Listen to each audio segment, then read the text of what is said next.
Then felt I, like some watcher of the skies, when a new planet swims into his ken. That's from the great poet John Keats, and he's describing that incredible, mind-blowing feeling of discovery. But here's the thing, he wasn't looking through a telescope. He was reading a book. So that begs the question, right? Who on earth was this Chapman? And what was it about his version of Homer that could make one of the greatest poets ever feel like he just discovered a new planet? Well, let's get into it. Today, we're unlocking the story of George Chapman, the man behind the translation that absolutely electrified John Keats. Okay, so to really get a handle on Chapman, we have to see the massive ripples his work sent out. We're going to start by looking at him through the eyes of the people he inspired. So who was he? Well, George Chapman was a total Renaissance man, a poet, a playwright, and a translator. He had a reputation for being, well, a little difficult. His writing was dense, intellectual, and full of deep, complex ideas. He wasn't just writing for entertainment, he was grappling with the biggest questions of his time. And if we look at his poetry first, you see this incredible range. This is a guy who wasn't afraid to tackle the big stuff, the real extremes of human experience, from passionate love to the darkness of death. And you can totally see this in his work. On one hand, you've got The Shadow of Night, which is this deep, dark dive into mortality and loss. But then, just a few years later, bam, he writes The Blinded Cupid, all about the crazy, blinding power of love. Talk about versatility.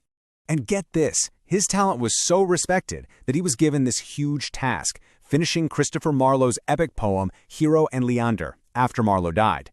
And Chapman didn't just wrap up the plot, he layered in all this philosophical depth about love and destiny. But Chapman wasn't just a poet for the page. Oh no, he brought that same intensity to the stage. As a playwright, he was all about tragedy, exploring the high-stakes world of ambition, political power, and, the unavoidable hand of fate.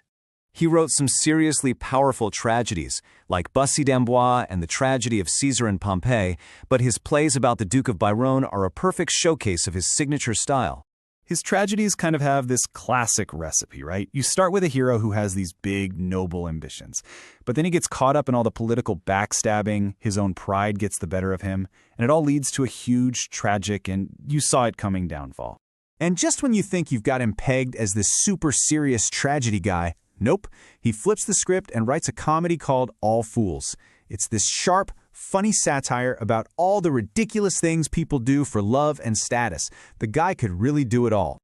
Okay, so all of this brings us to the absolute peak of his career, the work that would echo through the centuries and grab the attention of a young John Keats.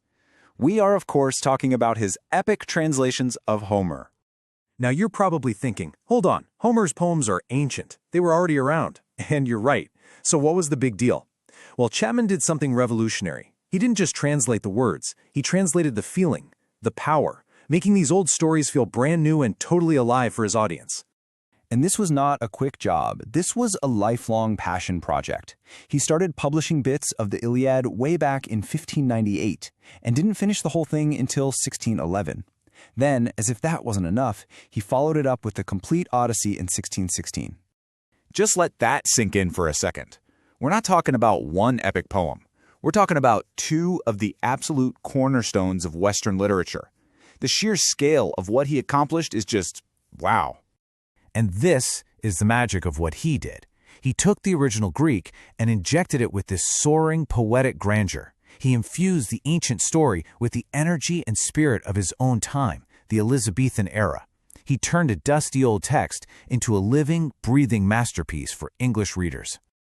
So what Chapman did, it wasn't just a literary project.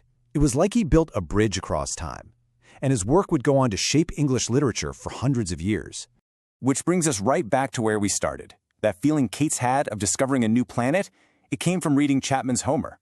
The title of his poem is literally a shout-out to the man who opened up this whole new universe for him. Chapman's legacy, it's just huge. I mean, he didn't just inspire Keats, he laid the groundwork for titans like John Milton. Later translators like Alexander Pope saw Chapman's work as the gold standard. He basically helped make the classics a fundamental part of English culture. So I'll leave you with this question to chew on. Chapman's story really makes you wonder, what's more powerful in the end? The original story itself, or the voice that finds it and gives it a powerful, breathtaking new life for a whole new world?